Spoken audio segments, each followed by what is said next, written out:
Hi everyone, this is Joe again, back with another video. And today I'm going to be talking about how to apply the 80-20 principle to accelerate your business growth. Okay, so before I get into that, again, just want to go over some quick admin stuff. I am one of the creators, along with my wife, of what's called the Booking Lab, which is a free Facebook group where I teach not only wedding photographers, but wedding pros how to generate leads and grow their business through marketing strategies and tactics. Okay, so this is a series of videos that I've been creating. Last week, what I was talking about is basically doing one thing, which kind of sets the foundation for everything else. So you kind of do that one thing, you get that in place. If you're not sure what that is, go ahead and check out that video. I'll put a link to it. Otherwise, if you did watch that, then this is the next step. And then next week, what I'm going to start talking about is strategies and tactics, right? So you need to get the foundations in place. You need to get those core, those things that set you up for success. Otherwise, it's almost like building a house on top of sand. It's just going to fall down, and then you're going to wonder why things aren't working. So let's talk about the 80-20 principle and how that applies to you. All right, so the 80-20 principle is basically called the Pareto principle, and there's tons of videos on this. So this is not an original thought. In fact, there's actually a book. The book was actually how I discovered this initially. And basically, the premise of this is 80% of the results come from 20% of your activities. So if you look at the highways, right? 20% of the United States highways get 80% of the traffic. And so that's one of the examples that's quite often used. And 20% of your business activities are going to produce 80% of your revenue. Now, is it always perfectly 80-20? No, nothing in this world is ever perfect.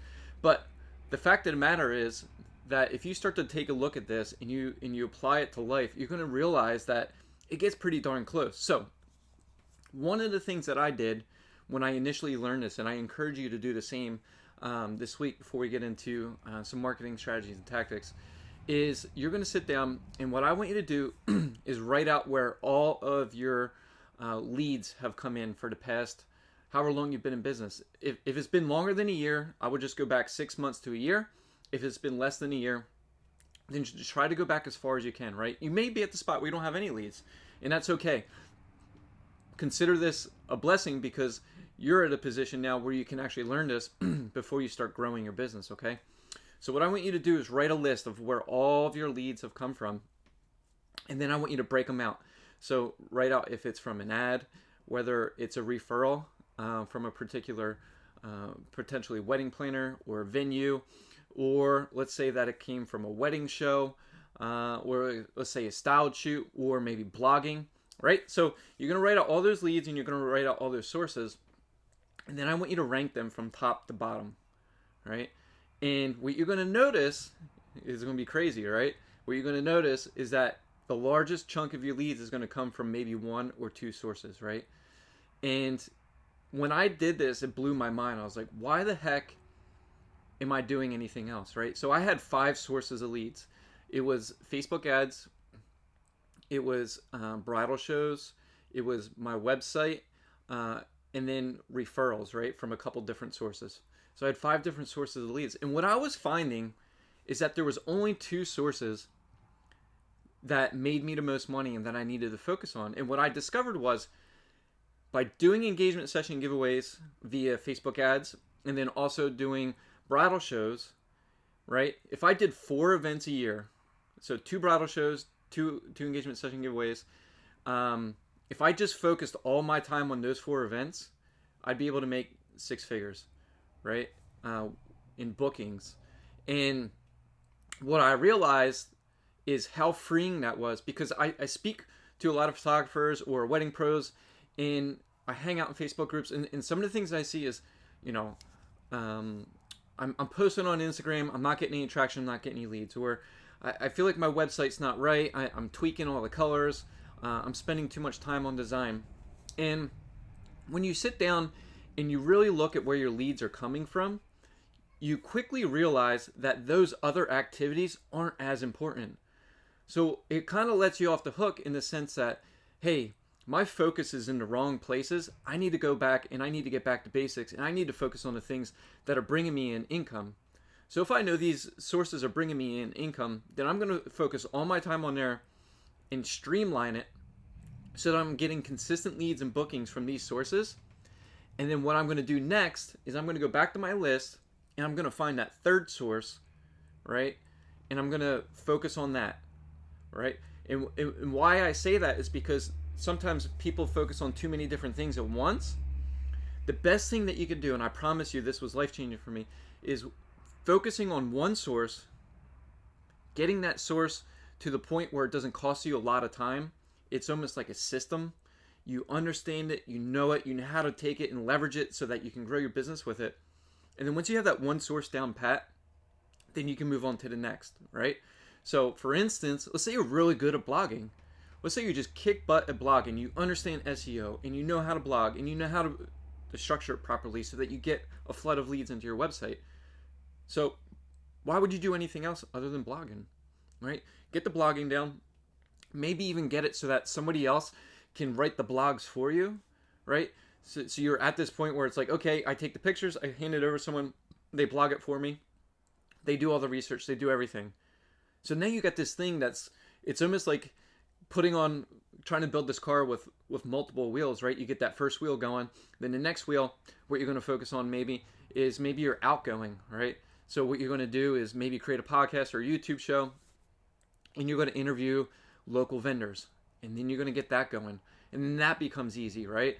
And then next thing you're going to do, be like, okay, now I'm ready to try ads, and then now you're going to get the ads going, and eventually you're going to build this machine where marketing no longer becomes difficult, and you get this system going where 80% of your revenue is literally coming from 20% of your activities.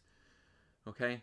So it's really important to sit down and look at everything you're doing holistically. This is difficult to do because it does require some like introspection, and it requires you like get honest with yourself, right? And realize that, hey, I don't have to post on Facebook and Instagram every day. I don't have to have the perfect feed. I don't have to have the perfect website. I don't have to have the perfect copywriting. And then once you realize and you get out of that social media rat race and you really look into the things that matter most, then you can actually hunker down and go all in. So for us, like I was saying to you earlier, I literally do a Facebook ad, do an engagement session giveaway, and it's a system, it's built out, it's so simple for us. We just turn it on. We can book anywhere from $15,000 to $30,000 worth of weddings, and then we can turn it off, and then we can do that again in the summer and in the spring. And then back when there was bridal shows, I understand there's COVID, right, has affected this, but I've noticed some shows are starting to open back up. Some of them going digital. We would do 2 bridal shows a year in our local area. In between those 4 events, like I was saying, we'd have all of our bookings for the year. And then we get a few, obviously, that will come in from our blogs, social media, things like that. But it wasn't anything that we could depend on, right?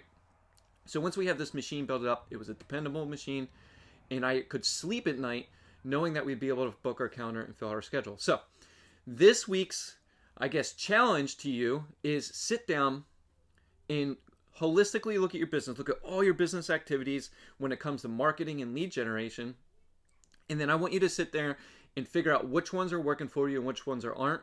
And the ones that are not working for you or aren't producing those 80% of results, basically get rid of them for the time being. It doesn't mean you don't get to do them ever again. Just put them on the side burner for now. And then what I want you to do is focus on the one thing, get that really good, whether that's blogging, ads, outreach, networking, whatever that looks like for you. Focus on that one thing, and then we'll add on to the next thing. Because in the next video, what I'm going to be breaking down is some ads, some Facebook and Instagram ads that you can start running. So hopefully you're excited for that. But if you look at last week's video and this week's video, you're going to be set up for success. And then that way, when I start talking about ads and some of these other marketing strategies and tactics, you are set up and ready to go, and you're going to know exactly what to do so that you can feel confident, and you're going to basically, you could potentially explode your business if you focus on those couple of things. Focus, focus, focus is the key to success in knowing what the 80-20 principle is and how it applies to your business. I promise you it will be life-changing. But that's all I got for you guys.